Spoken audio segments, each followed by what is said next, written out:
I show up as much as I can.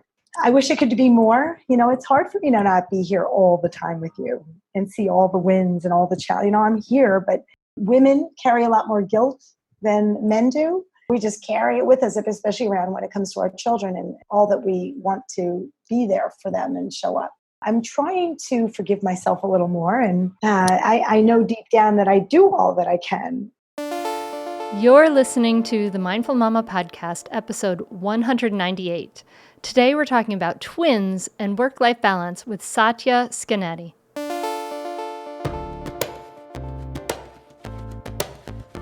Welcome to the Mindful Mama podcast. Here it's about becoming a less irritable, more joyful parent. A mindful mama, we know that you cannot give what you do not have, and when you have calm and peace within, then you can give it to your children. I'm your host, Hunter Clark-Field's Mindful Mama Mentor. I help smart, thoughtful parents stay calm so they can have strong, connected relationships with their children.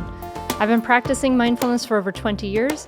I'm the creator of the Mindful Parenting Membership, and I'm the author of Raising Good Humans, a mindful guide to breaking the cycle of reactive parenting and raising kind, confident kids. And it's out! I don't know if you got to listen to the last episode, number 197, but it's out, and I get to tell you all about it in there.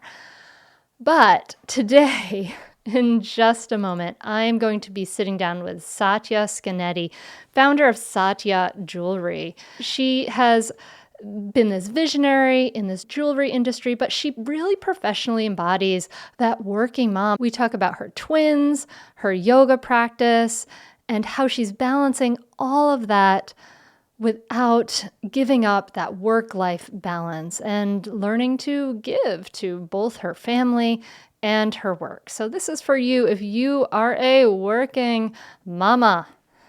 So I want you to listen for a few takeaways. We talk about how to model compassion for our kids. We talk about the paths are many, but the truth is one. So cool. And how it takes support to show up, both for the world and our families as well. Before we dive into this episode, I want to encourage you to buy Raising Good Humans now. It has just been launched out into the world, and when you buy it now, before the end of the year, you will get some special book launch bonuses, including my 8 amazing Raising Good Humans live interviews that have been wildly popular, but those are not going to be available unless you buy the book before the end of the year. So get it now at raisinggoodhumansbook.com.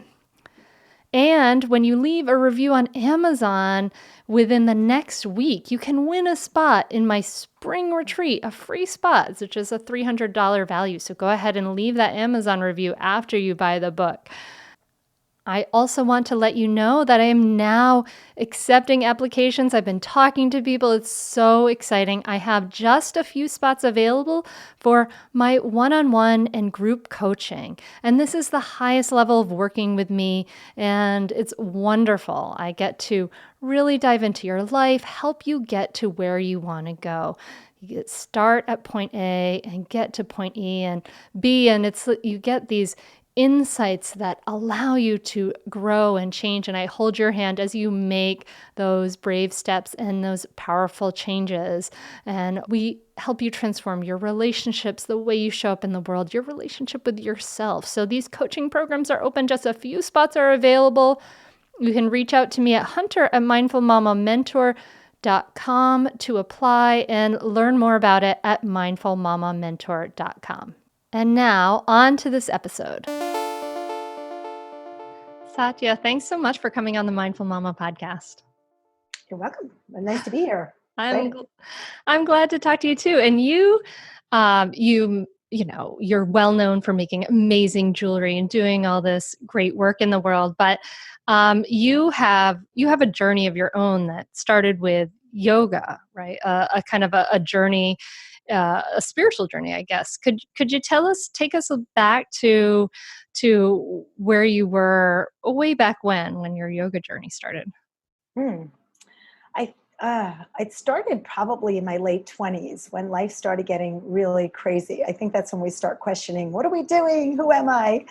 And I took my first yoga class, and it it was actually a little course. And I found, wow, this is working, taking that breath in, breath out, and staying in my body. So that was amazing.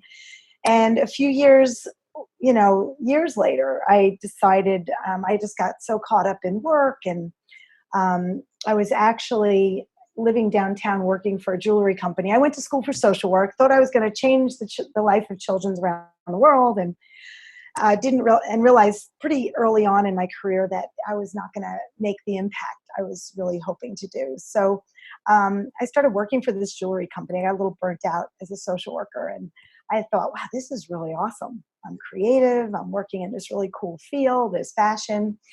And a mentor of mine said, Satya, because of who you are, you'll always do a little social work.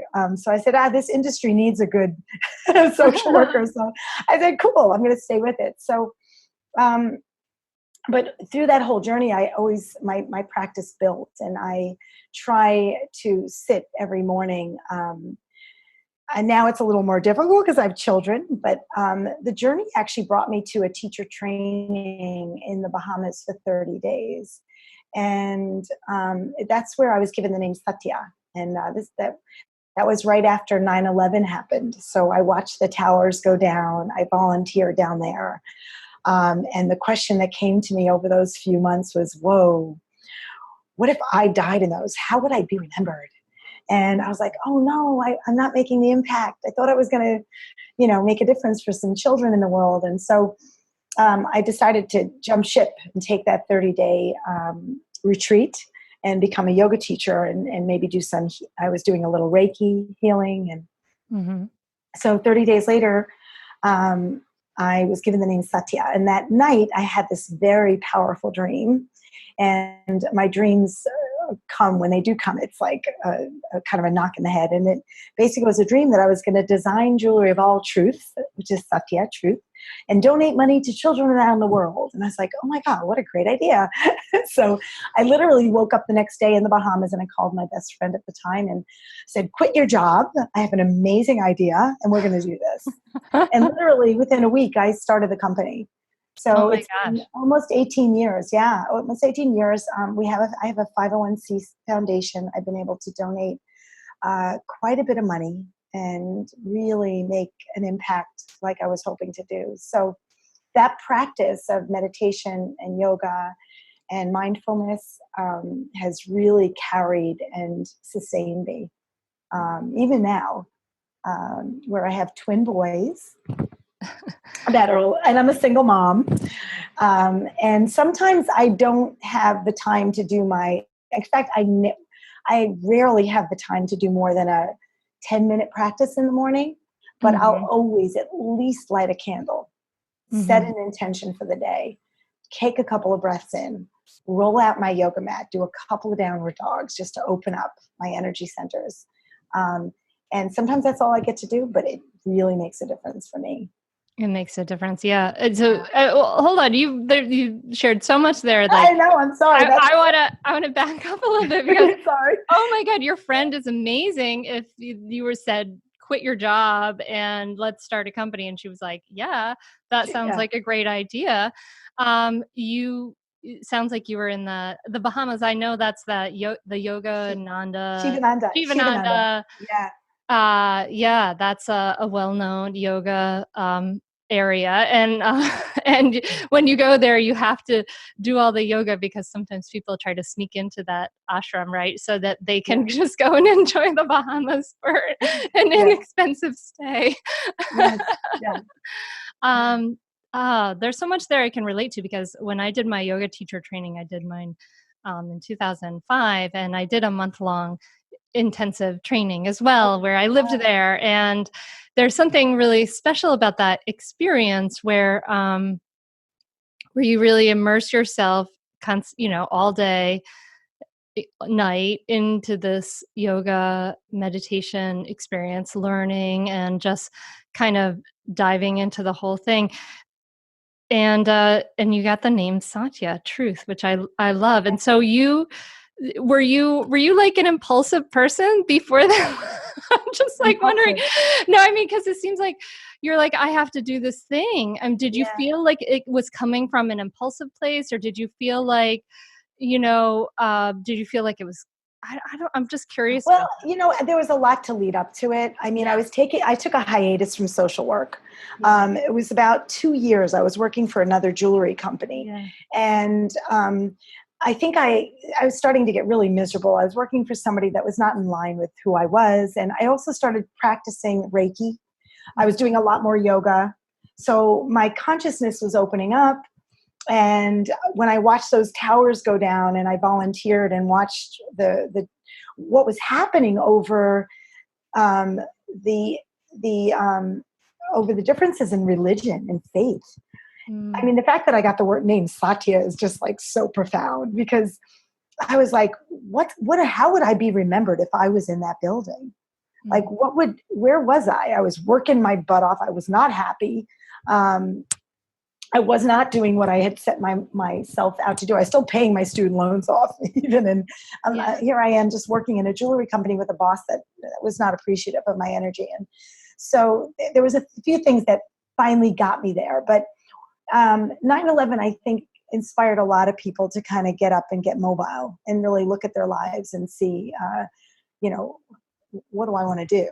So I really went there. I was doing a lot of Reiki, and some of the things I started channeling a lot of energy and information. And some of the information, as I put my hands down people, would be about yoga, me needing to be grounded. And I was like, oh, I need to learn more about this. I also could not charge for it. And I thought, okay, am I supposed to be a Reiki healer now? And if I'm going to, I need to make a living. So God, universe, can you get me comfortable to charge for it? So it was all those things coming in. And so I was like, and I was scared. I mean, I was like, I had my backup plan. If I get to that ashram, I'm just going to leave. I could stay at a hotel down the block for a few weeks and figure out things. But I put my foot on that ashram ground, and I was like, tears came. I was like, I'm home. I'm home. Something big is about to happen here for me. And I think sometimes, like you experienced, I'm sure, is when we get quiet and we allow, it's like, going into silence or meditating, we have all the answers inside us. We just don't allow that little space where it can come in and get our clear voice of where and how we can live our full truth. So I woke it up. It was in there the whole time. And I feel so blessed, and it's not that I have everything figured out and that challenges haven't come. But for the most part, my practice keeps me going and helped me run my company for all these years. and you have 11-year-old twin boys who you had while you're in the midst of like building and running a company, and just explain to the listener, like what does your jewelry, because Satya is the yoga origins of your company has a lot to do with what the jewelry is. So just explain to the listener what it is. Yeah, so I came up with the tagline yoga inspired jewelry. I know a lot of people have grabbed it, but I was the original. And my dream was to represent, when I got this name Satya, it was like design jewelry of all truths. So to bridge the gap of all this misbeliefs of different religions. And one of my teachers, Shivananda, actually, his beautiful quote, which resonates with me almost every day, is the paths are many, the truth is one. The Satya is one. However you find your higher self, God, whatever you call your truth, God bless you. How blessed are you? So the collection is, I've been trying over the years to represent everybody's truth. My hope is anyone could come onto my site or walk into one of my stores and find something that actually taps into their creativity, their truth, their what they're trying to achieve in their lives. And they're little reminders. Oh, Ganesha, the remover of obstacles. Let me get through this day.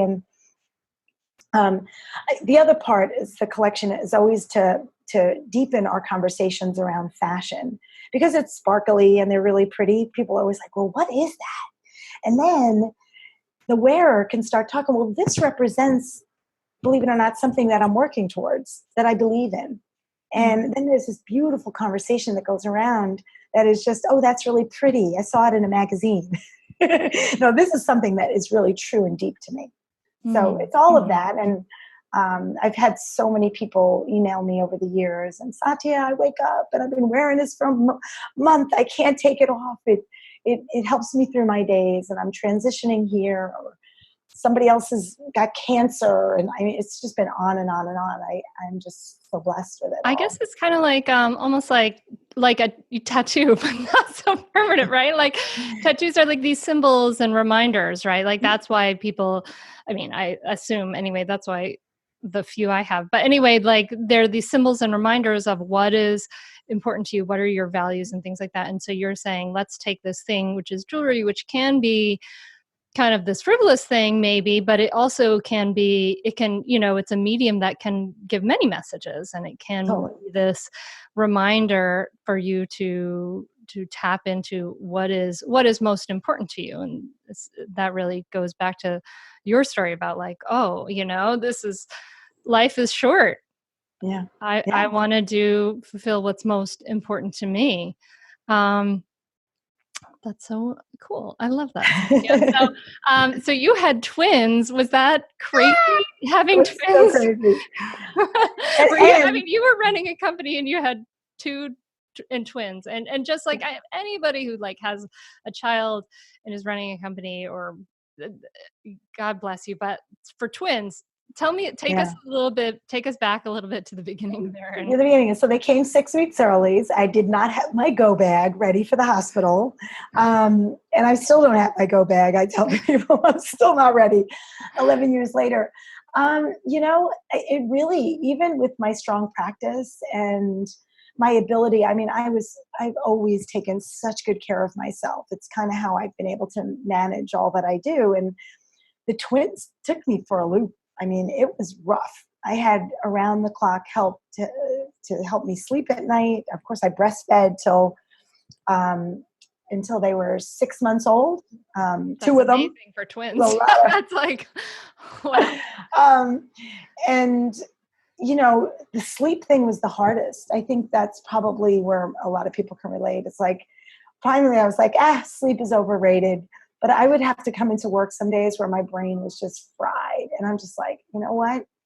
Here we go again. It was a lot of those. So, it was really rough in the beginning. And I always say, it really does take a village. And I feel like, business owners, people who work and have children, both men and women, it's tough. We have to work. I mean, I think a lot of people, there's working parents, especially if you have to. If you don't, and it's choice and you love what you do, great. But to balance it and make sure that the children feel, like you're there when they most need you. And having my company, it's given me a lot of flexibility, which I'm so grateful for. Like, I'm there. They need me, I'm there. But I've had a nanny. I live in New York City. It's a thing. Mm-hmm. I actually have their grandma lives with me. Thank God. Oh, wonderful. I got a grandma on board. No, it's my ex-husband's mom. How weird is that? It's called the Modern Family. They come in all sizes here in New York. You got to see it. That's great. It's crazy. But yeah, it works. And I make sure that I have the support that I need. And it's never enough. It's never enough.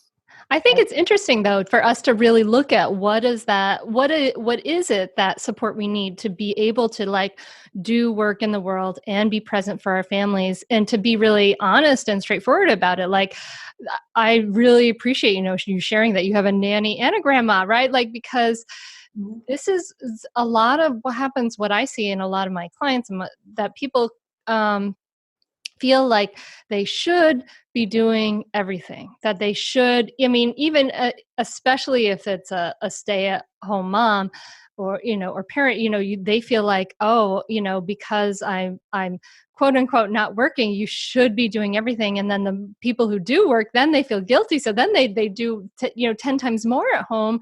And it really it takes more people than just one person. And it's BS to be putting it all on one person, and to putting it all on ourselves and saying, oh, I should be able to do all these things and actually be happy. No, it's not really possible to do all the things all the time. especially doing 100%. Like now I can have the conversation, show up as much as I can. Mommy's doing the best she can. I wish it could be more. It's hard for me to not be here all the time with you and see all the wins and all the challenges. I'm here, but I think women carry a lot more guilt than men do. We just carry it with us, especially around when it comes to our children and all that we want to be there for them and show up. But I'm trying to forgive myself a little more. And I know deep down that I do all that I can. And at the end of the day, our kids need us to be who we are, right? They need us to have things in our life that are more than just them, right? It's too much to say to your child, like, you are my everything, my life. Like that would be too much pressure on a person to, they need to have a model of how to live a life and how to work hard. Yeah. It's funny because one time I was like, Ty, should I wonder if I should not work anymore. Like, would that no way, Mom, you have to work your company. Like he loves that I have a business and, it's interesting. Like I had a real heart to heart, like, wow, he was having a little bump at school and, it's like, well, maybe I'll take a little break from it or no, you can't do that. So yeah, I think it's a good model to show that we work hard and that balance of trying to make sure everybody's getting what they need and that we getting ourselves what we need also is the really important part, because we can't just do and give and not take care of ourselves, because it will backfire. Yeah. So you mentioned that you have like you do at least like a 10-minute, or you do it, you get into a downward dog, or you at least light a candle. What in general, because you're carrying a lot. You're single parenting with twins, you have your support, but you have a whole company. As a CEO, I imagine there's incredible amounts of things to think about that your brain just wants to just take a break at times. How do you keep yourself grounded, kind of in looking at beyond just the day-to-day, but in the day-to-day, but also in the sort of the big picture? How do you keep yourself grounded? So this weekend I just went out to New Mexico and I did summer solstice in New Mexico for 4 days, white tantric yoga, plugged into all my big spiritual family. I'm a Kundalini yoga teacher as well. Oh, cool. You mentioned a couple things there that I want you to kind of just define for the listener. Yeah, white tantric yoga and Kundalini yoga. So we have had a Kundalini yoga teacher on the podcast, but I think it was like one of the first episodes, so it's probably not even available anymore. And so if you could just define both of those. Sure. So Kundalini, so I've done Hatha for 25 years, 30 years maybe. And then Kundalini is Kundalini is like the fast track. And it's really like as you get grounded in your Hatha or Vinyasa practice, Kundalini will rise and really help you connect to your third eye point and to your higher chakras. It's so powerful. You definitely have an experience. They're the weirdest poses. You'll sit and walk in a downward dog for 22 minutes. You'll do, it's the weirdest yoga, but you have results really quick. It's pretty powerful. I have to say I don't practice Kundalini regularly, but my mom has been in Rhode Island, which I think is good. So I go with her sometimes, and every time I'm there, I'm like, wow, like this is so weird. Like we're doing the weirdest stuff. Like, I don't know, whatever, we're like looking at her hand and then chanting a thing. And, and then this is so interesting. And then afterwards I always feel amazing. So I'm like, I don't know, there's something happening here. And Yogi Bhajan, who's the guru who brought it here to the United States. So every year I go to the summer solstice. It's over 4,000 yogis from around the globe. Wow. And we all we're all wearing white, and we do this practice. It's 3 days during the solstice, which is the brightest time of the year. And we do a series of either 62 minutes or 31-minute kriyas. And we'll be standing, there's the male energy, it's like lines of people. So there's the male and female. You could have two females, but you stare at each other and you're doing these crazy kriyas for 62 minutes sometimes with your arms up and chanting. And you do about 11 hours of that for 3 days. Oh my gosh. But Tell us so what a I'm Kriya super is. charged. So a Kriya is sitting with different physical mudras. So whether you're touching, they call in Kundalini Yoga that your fingers are the antennas. And you could plug into different mudras with the antennas. So you either your thumb touching your pointer, closing your palm is another one. And then you're chanting and either looking at somebody in the eyes or having your eyes rolled up and inward. They're all different Kundalini Kriyas. They're like, I understand them as like little practices, right? Yes. Basically, the Kriyas are kind of like little practices. And you also mentioned the word mudra. We're getting lost in definition zone here, but that's okay. But tell us what a mudra is. Well, a mudra is the different, again, your fingers are these energy points. So you'll tap into, depending on where your thumb can go into Saturn, which is the middle finger. Jupiter is your pointer. Your ring, I'm forgetting, and then I'm not sure what the pointer, but all these have different energies, and you're tapping into different parts of your energy centers. Mm-hmm. And what happens is if you're doing these Kriyas or mudras for 31 or 62 minutes, you actually go into this zone with these mantras and you're just like, what's happening to me? It's really cool. And it's also hard. It's challenging. You're breaking through karma and many layers of shifting your consciousness in a sense. Wow. Yeah, it's really cool. I can imagine. Like, I think I did something in my mom's Kundalini yoga class for like 10 minutes. And I was like, oh my God, that was such a long time, Yeah. I can't but it carries imagine you. 62 minutes. Oh my God, you're dying. You're like, I'm like, yeah, but. And so how do you feel this week, like coming back? Well, that's why I'm okay. I'm good. I'm so plugged in and super charged. And, like that's kind of where I recharge. I'm going to be assisting up at Omega Institute in August. I'm teaching there. I teach the sacred art of mala making. So I do a little teaching along with, and that actually teaching gives me a lot of energy. It's funny when you channel these sacred yoga teachings, it runs through your body and I get really excited. And then I come back to the office. I'm like, okay, I got all these ideas. Let's do it.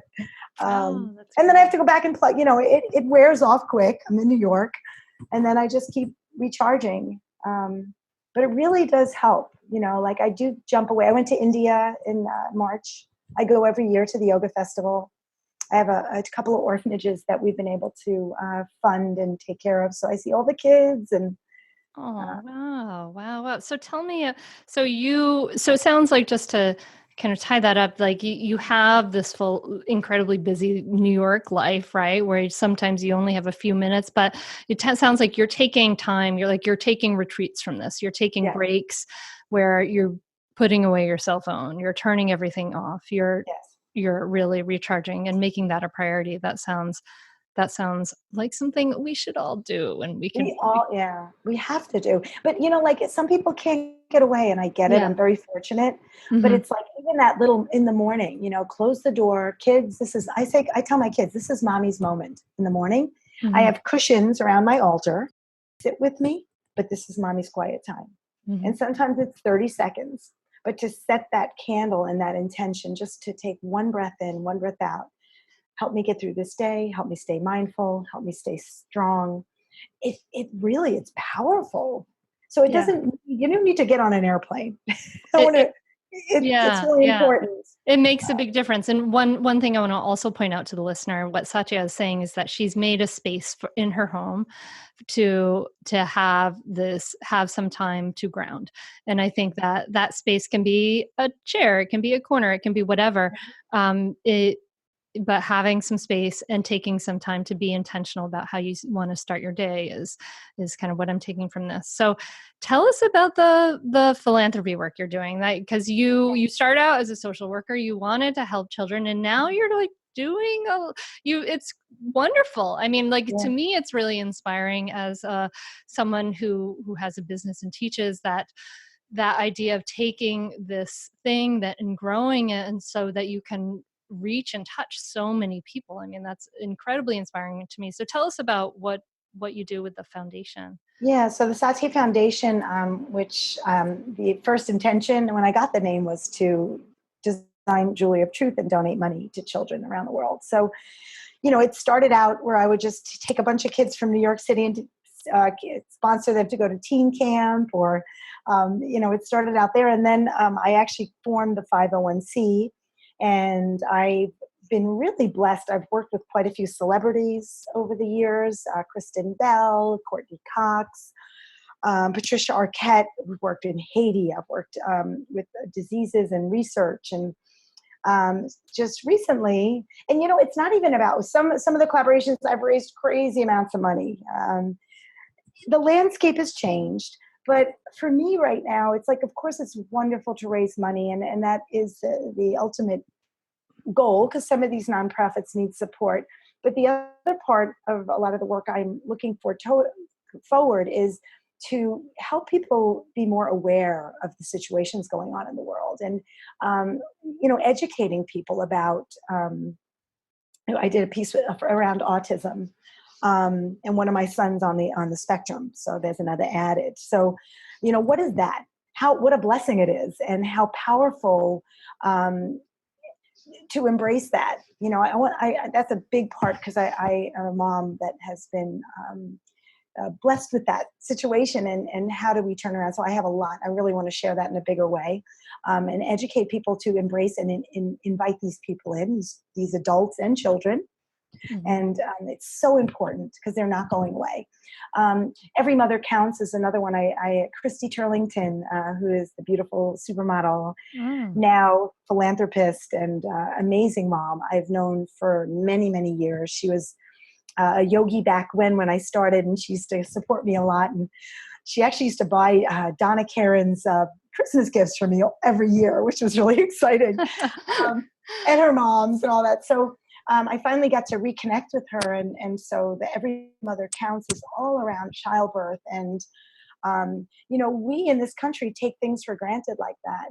Prenatal care, having a place to birth your child in a healthy way, and having the food you need before they come out, having the food afterwards, and what that takes. So she's all about that. So collaborating with her has just been, I am just over the moon. But, a lot of it is educating and even speaking about this on podcasts like this to let people know the awareness, just aware, and maybe we walk away a little more grateful that, you never know what you're going to get. And we're so blessed in this country to have the medical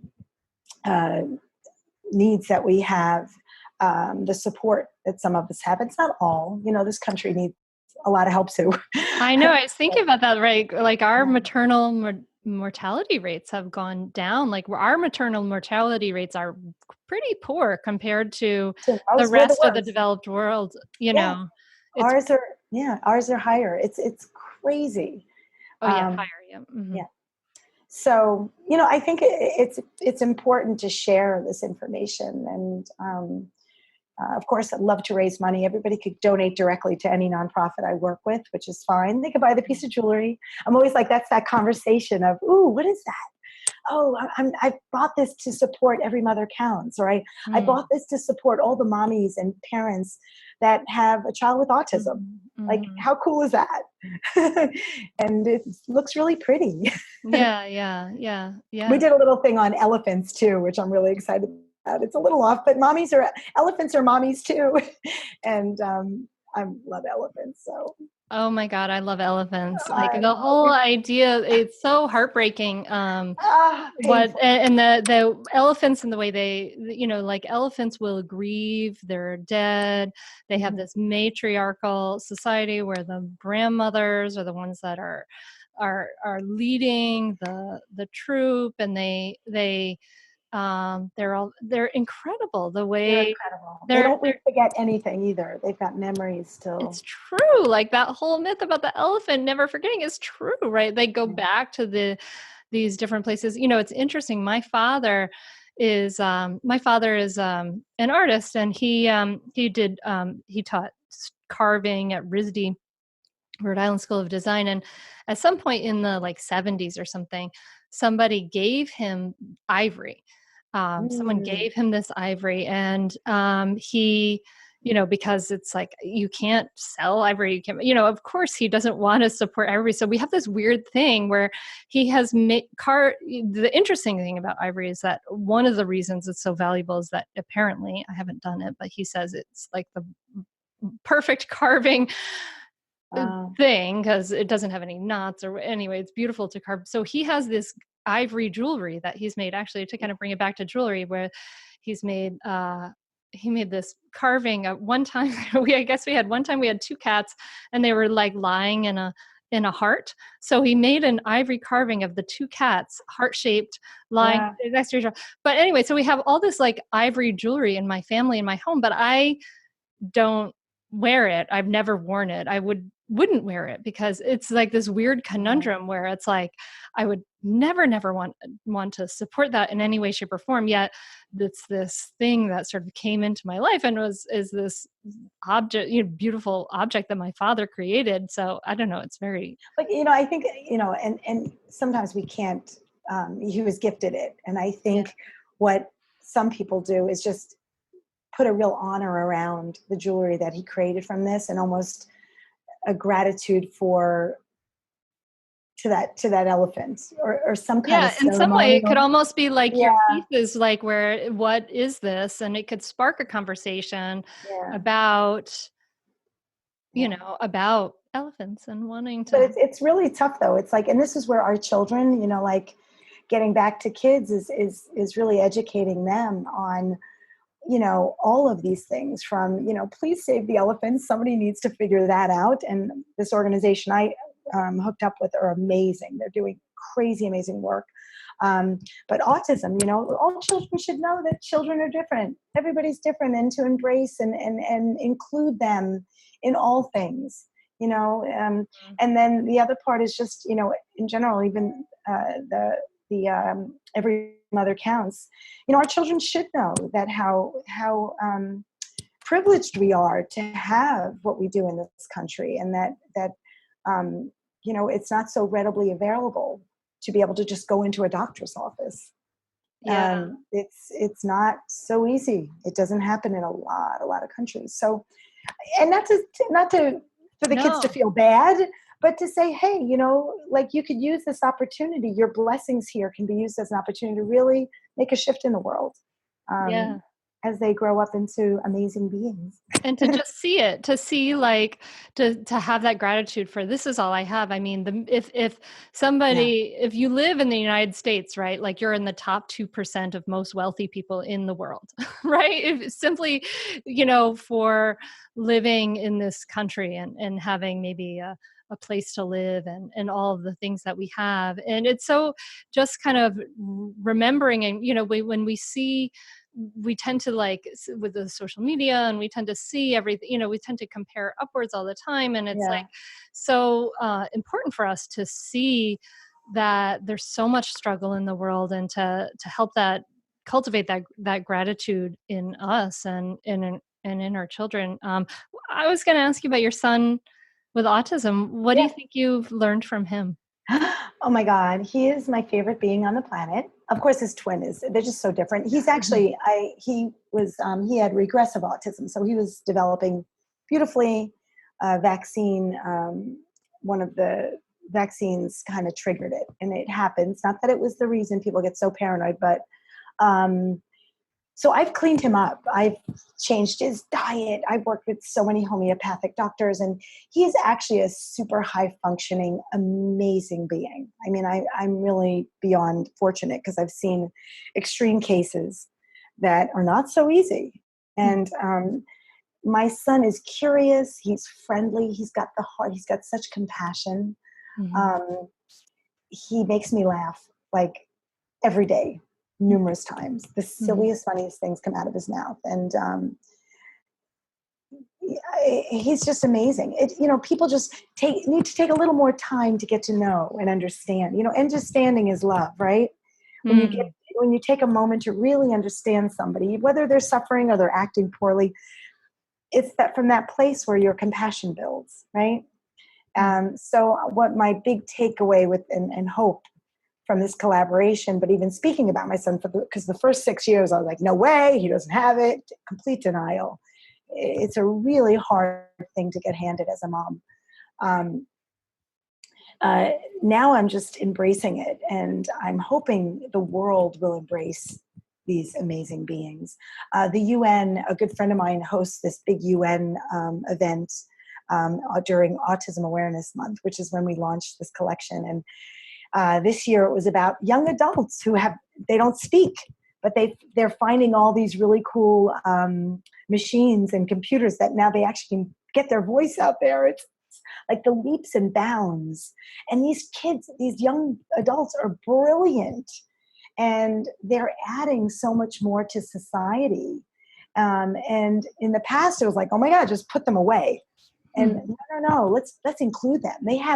They see things and have compassion like nobody else. Like my son is so sensitive to, like, we'll watch cartoons and he'll start crying. He feels the characters' sadness and joy. I mean, he giggles like nobody giggles. And it's infectious. Like, oh my God, Jack. He's like, look. Anyways, he's amazing. Love my boy. Love my boys. But so it sounds like, in a way he's more present, right? He's more present moment in a lot of ways. And that sensitivity, it's interesting because that's almost like what we need, right? Like that's like there's in our world so much in the past, we've been desensitizing, especially boys, like desensitizing, don't cry, don't feel, don't do this. And like that sensitivity in a way is what we need to say, it's interesting because people say, oh, millennials are so entitled sometimes. And I always think like, good, like we need to be a little more entitled, you know what I mean? Like we need to say, no, there shouldn't be sexism. No, there shouldn't be racism. Like, what is this? Like we should be entitled to fairness. We should be entitled to some more equality, and I think in some ways, like we need more sensitivity of like, oh no, like let's be aware and appreciate what we have, but also like, we can do better. Like we have so much wealth. We have so much prosperity in our country, in our world. Like we can do so much more. Like let's demand it, right? Like let's be, I don't know. And even inclusion. Like we need to, especially when it gets back to children, all children with special needs. There's a lot of kids that just are not fitting in or feel shy, or the bullying thing, which is rampant still. I don't know if it's been better that we've made people aware of it, feel like it's almost heightened, or if it's the social media aspect of, but it's out there. And we need to be more, our children, if we can raise our children to be more compassionate and stand up when they see a child that maybe can't figure out socially how to navigate a situation, for them to step in instead of join them or step away, like step in and say, hey, how can I help you? Or come on, let's get out of here. It's so important. It's interesting. Like those definitely have to be conversations we have, but like that's a tricky thing because like so many things we model, right? We model, so our best parenting is modeling, that's like we just don't have opportunities, I suppose, to model that much. It's so it has to be something that we learn through maybe conversation or I suppose media. I actually took his brother on a food truck and we fed the homeless in New York City. And cool. It was a whole night. We went from little areas to area, people lined up, and these people are homeless. And my son was just, Mom, when can we do that again?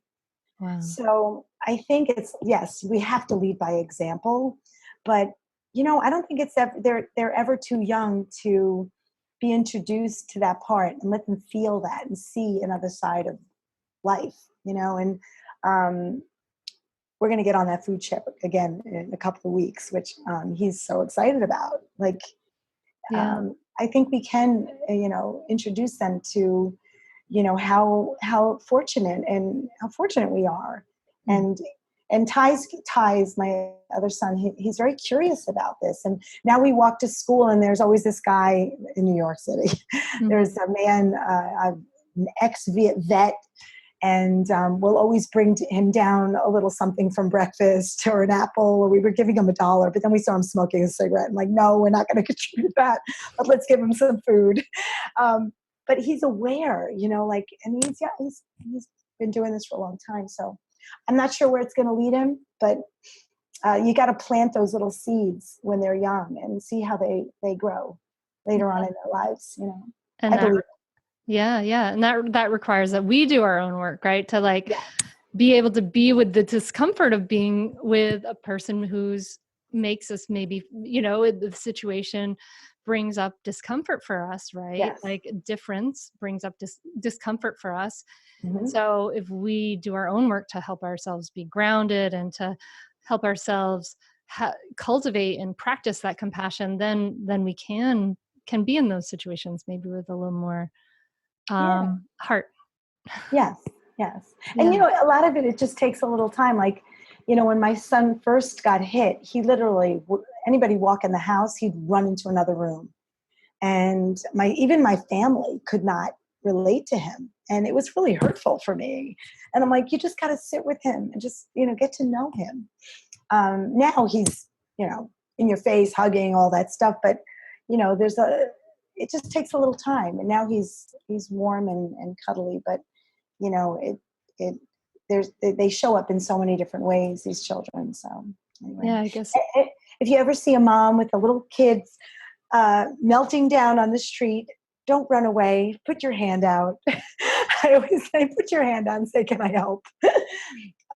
Don't judge her. Don't judge the mommy or the daddy. That's just what you were saying was bringing up for me, was that it's like a practice of turning down the volume of that judgment in our minds and turning up the volume of the curiosity, practicing that curiosity and that compassion. Yeah. Patience. That's a hard one. The big one. This has been such a joy to talk to you, Satya. I really appreciate what you're doing. I really appreciate the work you're doing in the world. I think it's so wonderful to see, to see moms who are working hard, giving back, giving to, walking that walk of that. It's a balance. I mean, people hate the word balance, but whatever. Balance we know in yoga, balance means wobble. Anyway, that balance of of taking care of yourself. So then you can, and what I'm seeing in you is that when you took care of yourself deeply, when you got quiet, when you saw what was important for you, then you were able to then move. You were talking about moving energy, like move so much energy in the world and do so much good with that. And anyway, I really appreciate that. I appreciate you coming on today and doing all that work. Yeah. And, I just don't want anybody to think, it's not easy. I have my days and it's a struggle some days. And again, I think we just have to, I have faith. If you have a practice, you have something that can keep you steady when life comes in, because life comes in and you don't know what that means sometimes. So I like to encourage everybody to, don't think everybody out in the social media world has it. They look so pretty. They look like they have it all figured out, and it's not true. Mm-hmm. They're not living life if it looks so pretty all the time. So be sensitive to your needs, be sensitive to your humanness, and give yourself a hug and a break once in a while. Yes. Thank you. Take those breaks. Thank you. Yeah. Anyway. Well, thank you so much for coming on. Yeah. Thanks for having me.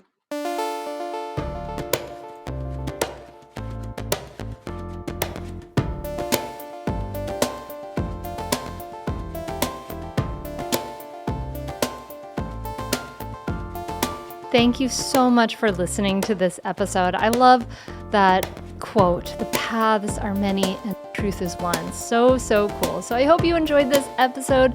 Before you go, I would invite you to buy the book. Go buy Raising Good Humans at raisinggoodhumansbook.com so that you can get the special book launch bonuses. And you can, of course, win a spot in my spring retreat when you leave a review on Amazon, which is so, so important, which I know you'll do anyway, because you just want to support the podcast. And yeah, I hope so. And I also want to let you know that before the end of the year, my coaching programs are open. I have just a few spots available for both one-on-one and Mindful Mama Transformation Coaching group coaching. And these are the highest level of working with me. It is a powerful way to transform your experience of being a mama. Go check out the words of my past clients to learn more at mindfulmamamentor.com. If you would like to apply for one of those spots, you can reach out to me at hunter@mindfulmamamentor.com, and we can hop on a call and get to know each other and see if it's a good fit. So I look forward to talking with you then.